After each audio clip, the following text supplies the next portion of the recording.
abordando además un tema, a mi juicio, tan enormemente importante como es el de la semántica y el uso del lenguaje. Obviamente, en 15 minutos esto va a ser un vuelo de pájaro, y un vuelo de pájaro muy rápido.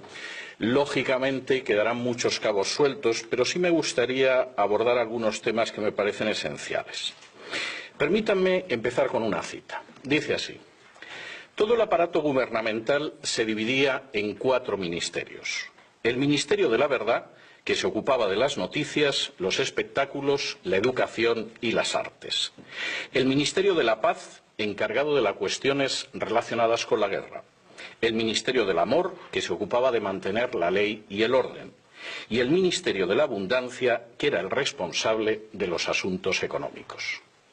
La descripción que acaban ustedes de escuchar la escribía en el año 1949 un británico que se llamaba Eric Blair, aunque seguramente muchos sabrán que su nombre de guerra, su seudónimo era George Orwell, y que el libro del que yo he citado es 1984. 1984 describía, en una fecha que ya tenemos 3 décadas a las espaldas, un mundo en el que habría desaparecido la democracia. Y de manera, por cierto, bastante lúcida, me atrevería a decir que brillante, ese mundo en el que habría desaparecido la democracia sería un mundo en el que los únicos regímenes que habría serían precisamente dictaduras socialistas. Eric Blair no escribía porque sí, de hecho tenía una experiencia a las espaldas antes de haber tomado la pluma o la máquina de escribir muy interesante. En el año 1937 había acudido a España a combatir en una milicia de izquierdas. Y estuvo a punto de ser fusilado, pero curiosamente no por las tropas del general Franco, sino por los agentes de Stalin en España. Y desde luego había aprendido mucho de esa experiencia. No solamente eso, Eric Blair además describía como la gran amenaza para la democracia que todavía existía en 1949, la creación de sistemas socialistas que tendrían fundamentalmente 3 características. El primero, la escasez. La segunda, el gobierno ejercido mediante una oligarquía que sería imposible de desplazar del poder. Y la tercera, la manipulación del lenguaje. La manipulación del lenguaje iba a ser tan importante que sobre todo iría hacia los sentimientos y que además se serviría de poderosos aparatos mediáticos. En esto, como en muchas otras cosas, hay que decir que Orwell fue profético.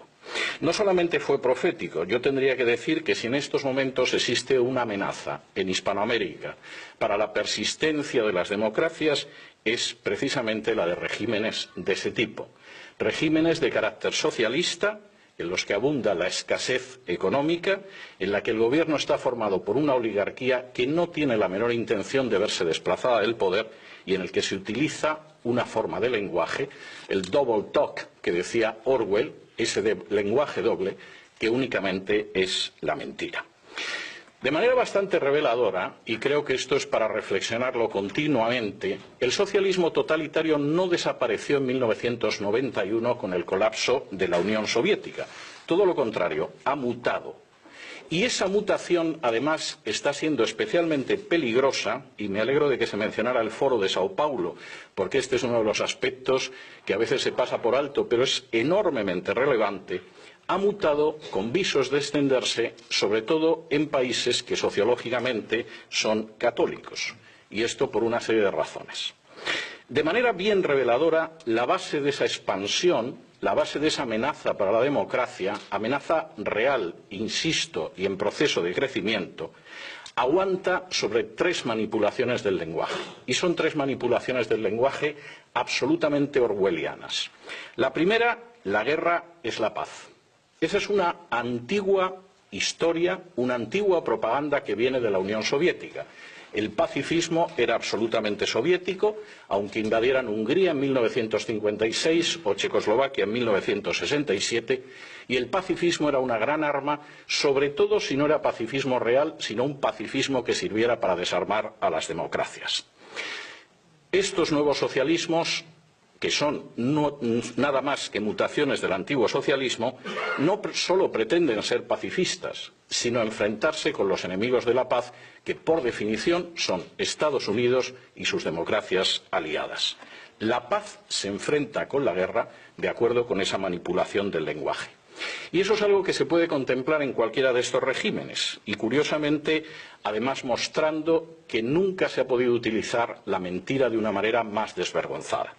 En Cuba, el ejército sigue teniendo un papel fundamental que no tiene en ninguna democracia. Es más, es columna vertebral de la perpetuación de la dictadura de los hermanos Castro.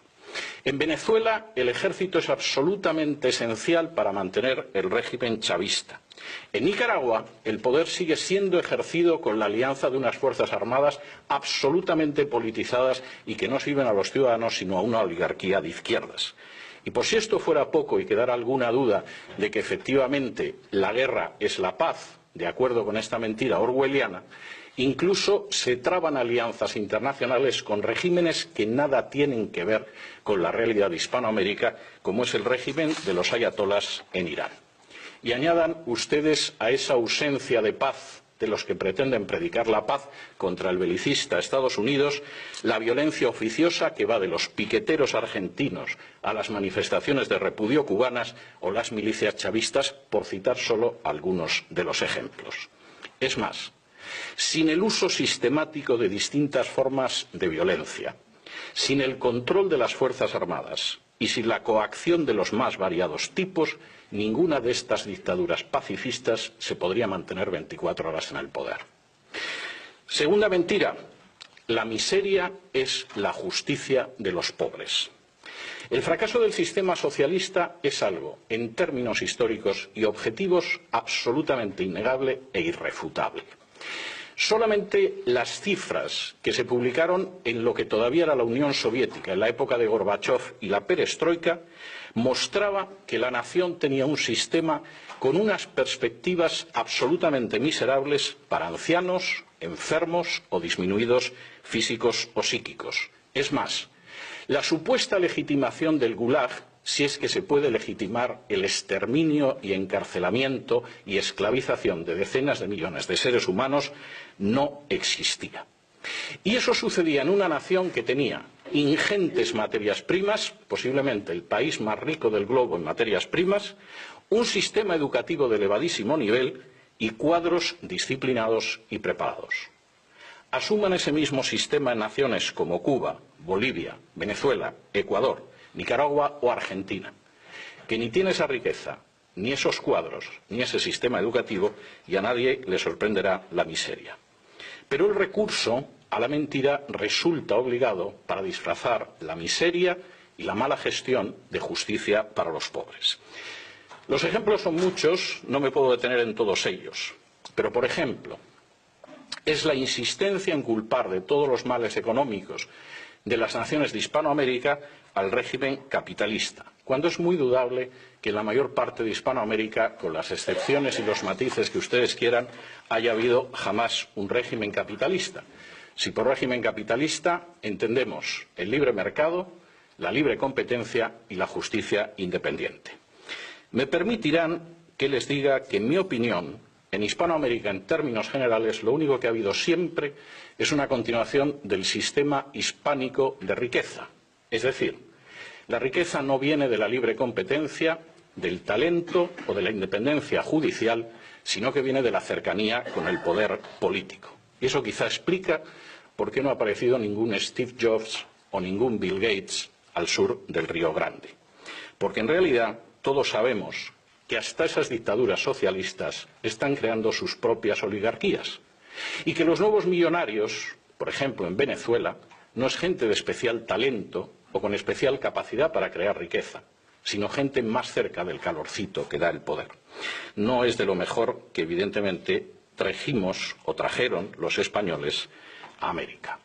Se tacha de antipatriotas a los que aman a su patria y quieren la libertad de su patria, olvidando la famosa máxima de Thomas Jefferson de que el mayor patriota es el disidente, porque por encima de intereses políticos lo que quiere es la prosperidad y la libertad de su nación.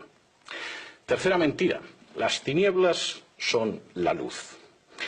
El impacto de estos sistemas debe muchísimo, aparte de al poderoso aparato de propaganda y, por supuesto, al respaldo internacional, al hecho de que hay una tierra de cultivo que es especialmente favorable. Naciones que han sido maceradas desde hace décadas con conceptos y términos como la opción preferencial por los pobres, o el asistencialismo, o el recelo hacia la economía de mercado, que han padecido, permítanme que utilice ese verbo, la teología de la liberación, eran cultivo abonado para que en un momento determinado creciera la planta siniestra del socialismo totalitario. Y esto era claro ya en los años 70.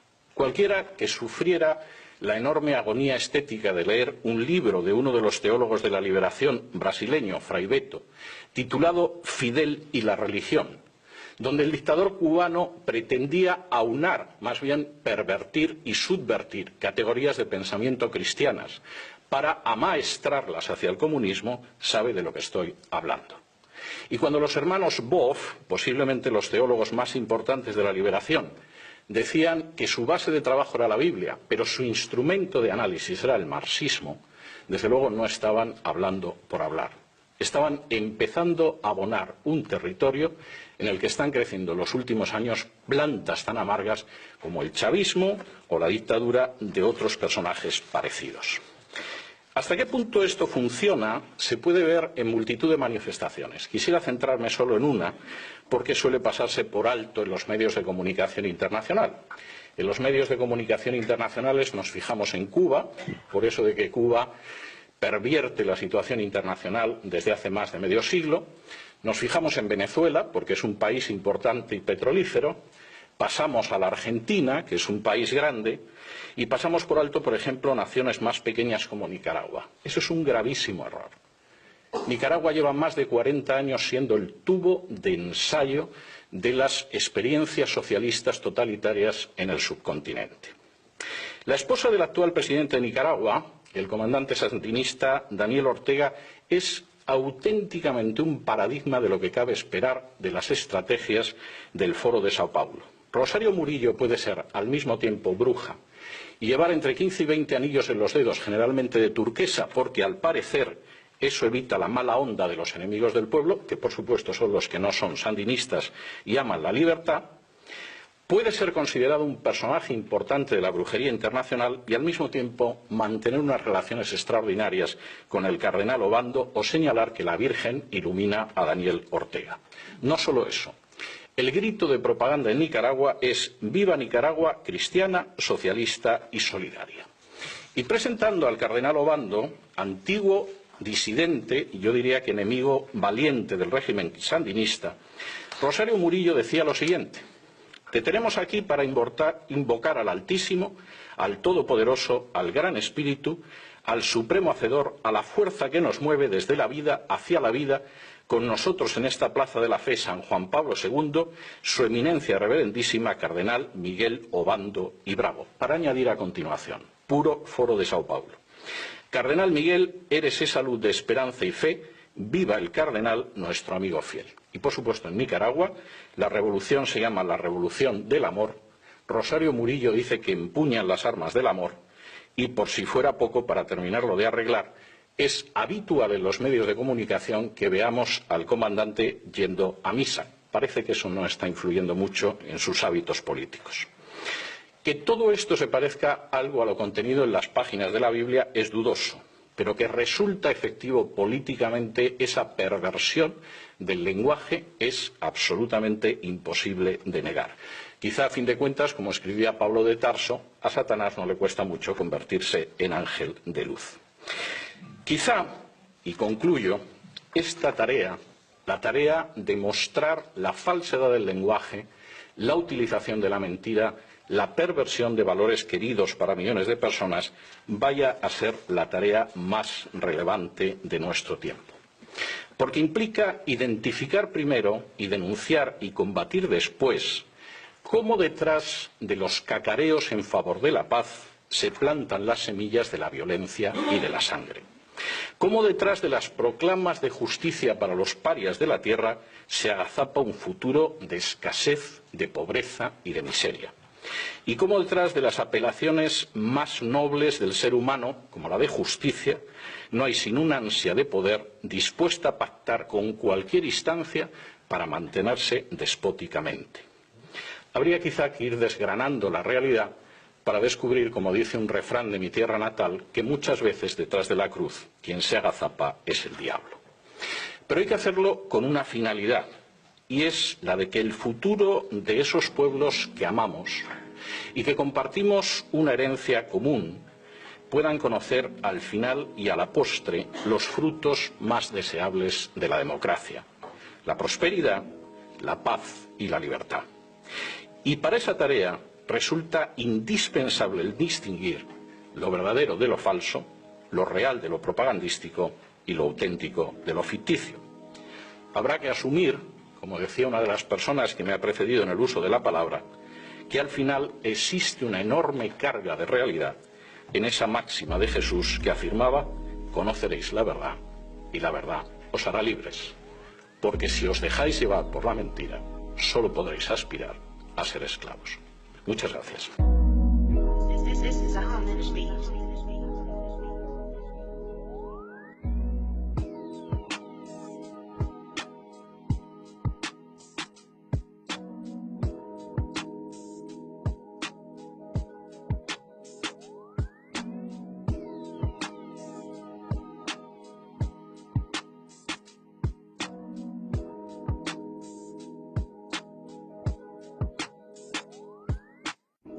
This is a Harmonic Beat.